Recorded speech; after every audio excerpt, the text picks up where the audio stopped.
This is Kilmar Abrego Garcia, an undocumented immigrant who had been living illegally in the United States since 2012. In 2019, he was arrested. Both an immigration court and an immigration appellate board found that Kilmar Abrego Garcia was a member of MS-13, and an immigration judge issued an order for his removal. However, Abrego Garcia convinced the court to put him in withholding of removal status due to a well-rounded fear of gang persecution if returned to his home country of El Salvador. In other words, Abrego Garcia was ordered to be removed from the United States and sent to any country on the planet except to El Salvador, the country he originated from. And even though he was found to be an MS-13 gang member, he was allowed to stay and received a work permit. Makes sense to me, what's your problem? So on March 15th, 2025, the Trump administration deported Abrego Garcia to El Salvador anyway. U.S. Immigration and Customs Enforcement officials admitted in a court filing that his deportation to El Salvador was due to an administrative error. So what should have happened was that Abrego Garcia faced an immigration judge, and that judge would have taken into consideration that El Salvador has become not only the safest country in Latin America, but is one of the safest countries in the world. You see, the El Salvador of 2019 is very different from the El Salvador of 2025. When Abrego Garcia left his home country around 2010, El Salvador was the homicide capital of the world. But in recent years, after President Nayib Bukele initiated a nationwide crackdown on gangs, the nation's homicide rate is now down to 1.9 homicides per 100,000 people. And since the gang violence in El Salvador has been effectively shut down, an immigration judge most likely would have canceled Abrego Garcia's withholding of removal order, and he would have been deported home. Case closed. Instead, in deporting him, the Trump administration focused on his gang affiliation. Since MS-13 is designated as a terror organization, this should have taken precedence over the withholding order, but whatever. So when this was reported by the media, they never highlighted his MS-13 gang affiliation or the fact that he was in the country illegally. Instead, they called him the Maryland Man or the Maryland Father. A Maryland man thought to be wrongly deported. A mistakenly deported Maryland man, Kilmar Abrego Garcia. A Maryland man wrongfully deported. A Maryland man who was mistakenly deported to a prison in El Salvador. A Maryland man who was mistakenly deported. Kilmar Abrego Garcia, the Maryland man mistakenly deported to El Salvador. That Maryland man that was detained. Kilmar Abrego Garcia, the Maryland man mistakenly deported to a prison in El Salvador. He was mistakenly sent to that prison. Mistakenly deported father, the Maryland father mistakenly deported. Maryland father who was wrongfully deported. Kilmar Abrego Garcia, the Maryland father from Maryland. The Maryland father, Maryland father. Maryland father. The Maryland father. This Maryland father. The Maryland husband and father. A 29-year-old father of 3. Mistakenly deported migrant and father from Maryland. Now, the way the media was framing it, Abrego Garcia was just an innocent man from Maryland and not an illegal alien gang member from El Salvador. This was an attempt to garner sympathy for this poor Maryland father of 3 and hatred and hostility for the bad orange man.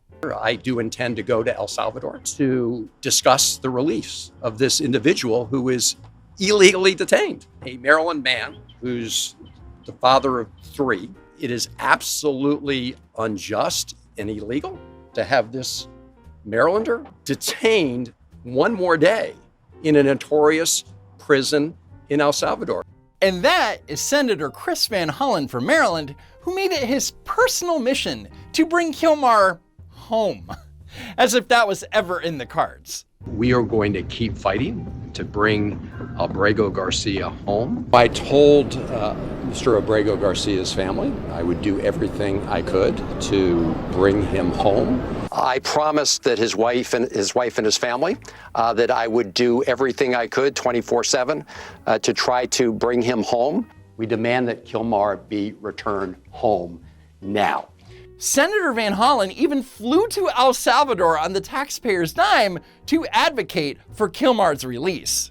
I just landed at the airport in San Salvador a little while ago. The goal of my visit is to talk to people here about the release of Kilmar Abrego Garcia. I told his wife and his family I would do everything possible to bring him home. Now, Van Hollen was unsuccessful in bringing Abrego Garcia home, but he did get the opportunity to sip margaritas with him in the tropical paradise of El Salvador. So while Van Hollen was in El Salvador, it was reported that not only was Kilmar an MS-13 gang member, but also a wife beater. That's right, Maryland father had beaten the crap out of his wife so badly that she filed 2 temporary protective orders against him. Suddenly, Van Hollen changed his story. It wasn't about bringing him home, it was now only about his due process. I want to be very clear, I'm not vouching for the man. I'm vouching for the man's rights, his constitutional rights to due process. But actually, Senator Van Hollen did in fact vouch for the man. This individual has never been convicted of any crime. He was here legally.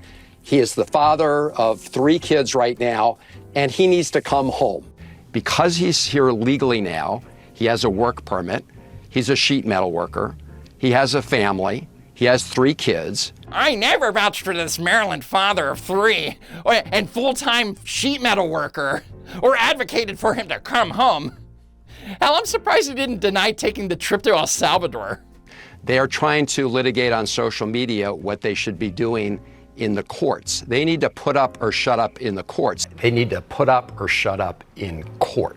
Let me read you, and I brought it with me. I want to read you what Judge Zinnes of the Federal District Court just found on April 16th. She said that they had presented, quote, no evidence linking Abrego Garcia to MS-13 or to any other terrorist activity, unquote. If they've got evidence, you put it before the court. No evidence linking Abrego Garcia to MS-13 or any terrorist activity has been presented to the court. They never affirmatively found that he was a member of MS-13. They never, of course, charged him with any crime. Again, all the issues you raised, why aren't they presenting those to the courts? So again, put up or shut up in court. They need to put up or shut up in the courts of the United States. So look, we know that if Kilmar Abrego Garcia was returned to the United States, his attorneys would have tied things up in court so badly that it would have been impossible to remove him from the country ever again. But that was the not-so-secret plan all along. And during a Senate hearing, Senator Van Hollen tried to put pressure on the Trump administration by lecturing Secretary of State Marco Rubio, which was never going to work. The Supreme Court, in a 9-0 decision, instructed you to facilitate the return to the United States of Abrego Garcia, who the administration admitted was wrongfully deported to El Salvador. Your response? You've openly flouted judicial orders. When asked whether you have been in touch with El Salvador to return Abrego Garcia, you boasted, quote, I would never tell you that. And you know who else I would never tell? A judge. In the case of El Salvador, absolutely.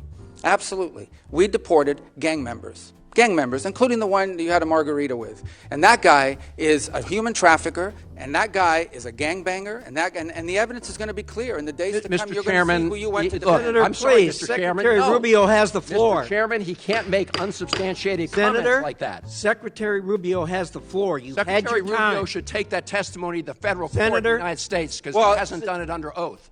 17 days later. On May 21st, a grand jury in the Middle District of Tennessee returned a sealed indictment charging Abrego Garcia with alien smuggling and conspiracy to commit alien smuggling in violation of Title 8 U.S.C. 1324.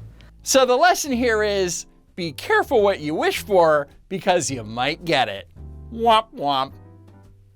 So the 2-count indictment against Abrego Garcia specifically mentions an incident from November 30th, 2022, where the Tennessee Highway Patrol conducted a traffic stop when Abrego Garcia was driving a Chevy Suburban with 9 additional passengers, all Hispanic males, none of whom had any identification. He knowingly and falsely stated to the state trooper that the Suburban passengers had been in St. Louis for 2 weeks doing construction. None of them had any luggage, nor were there any tools or construction equipment in the vehicle. And the troopers knew he was lying about having been in St. Louis because license plate reader data, which can track a particular vehicle's location at a given point in time, showed that the Chevrolet Suburban had not been in St. Louis in the past 12 months, and in fact had been in the Houston, Texas area within the week leading up to the traffic stop. Houston is where he picked up his 9 passengers. So with Kilmar Abrego Garcia finally being charged with crimes, the United States presented El Salvador with an arrest warrant, and I think you know what happened next. The Maryland man mistakenly deported to El Salvador is back in the U.S. now and facing federal human trafficking charges. Kilmar Abrego Garcia appeared in a Tennessee court Friday on charges of transporting undocumented migrants within the U.S. as part of a years-long conspiracy. And if convicted, Abrego Garcia could face up to 10 years in prison for each person he's accused of trafficking. So Kilmar Abrego Garcia, the Maryland man who was forcibly removed from the country, is now back in the U.S. Abrego Garcia appeared in a Tennessee federal court on Friday. He's now facing human smuggling charges. Abrego Garcia, that's the Maryland man mistakenly deported to El Salvador. The man from Maryland, the father of 3, mistakenly sent to that notorious prison in El Salvador, is tonight back in the United States. The initially wrongly deported Maryland man who was sent to El Salvador. Now remember, he is the Maryland man who the administration mistakenly deported. The Maryland resident was wrongly deported. Kilmar Abrego Garcia, that Maryland man who was mistakenly deported to El Salvador, he's back here in the U.S. And the media will never learn. I know you're shocked. Anyway, for 2 months, the left complained that the Trump administration wasn't doing enough to facilitate Abrego Garcia's return to the United States. And even though they kept saying, if you have evidence that he's a criminal, litigate it in court, they actually didn't want him to be charged with a crime.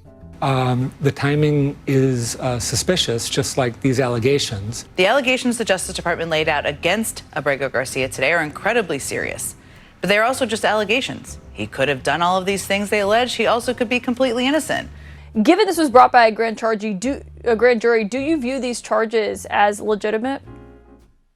These charges have to be regarded with a very hefty dose of skepticism. It didn't actually indict him until a couple of weeks ago. It only unsealed the indictment last Friday, but it's based on a supposed stop that happened 3 years ago. Stop. It wasn't a supposed stop. It was an actual stop. He's hauling these people for money is what he's doing, but there's 8 people in there. Yeah, I know. I didn't know that. They put an extra row of seats in there. Yeah. So he's getting paid to all these people, probably to Maryland, I would say. Let me ask what maybe a silly question, but why not present this evidence in the context of his deportation in the first place? Well, the problem, Nicole, is that when the Tennessee Highway Patrol brought the matter to Biden's FBI, they not only declined charging Abrego Garcia, but he, along with the 9 other passengers, who didn't have ID, by the way, they were all let go. Plus, it seems that the Trump administration was only made aware of the traffic stop thanks to reporting by the Tennessee Star. And think about this. Had FBI Director Christopher Wray and Homeland Security Secretary Alejandro Mayorkas done their f***ing jobs, Abrego Garcia would likely have been convicted of human trafficking. But instead, we're spending time and energy on this poster child for the left. Thanks, Joe Biden. There's an old saying, Caitlin, and I've heard it countless times, a grand jury will indict a ham sandwich. To me, and I'm not a lawyer on this, and I defer to the legal issues and all this, the whole thing smells. I mean, completely smells, because even watching Pam Bondi's press conference, my takeaway from that is it's deplorable. Look, he is going to have to face these trumped up charges. I think some of these charges are trumped up, and he's going to have hopefully good legal defense. Wait a minute, you're protecting this guy already? I don't even know this guy. How do you know it's trumped up? Because they look like they just wanted to throw something at him to get him back into the country. Because if all of this was known when he got deported, and I would have argued with anybody that it wasn't true, they would have presented this evidence months ago. I would note that the indictment says that this started in 2016. I'm pretty sure Donald Trump was president from 2016. And I'm pretty sure that Trump wasn't president in 2016. Moron. And on that note, that's it for now. Follow me on X at Don't Walk Run. And as always, thank you so much for tuning in, and hope to see you next time, if there is a next time.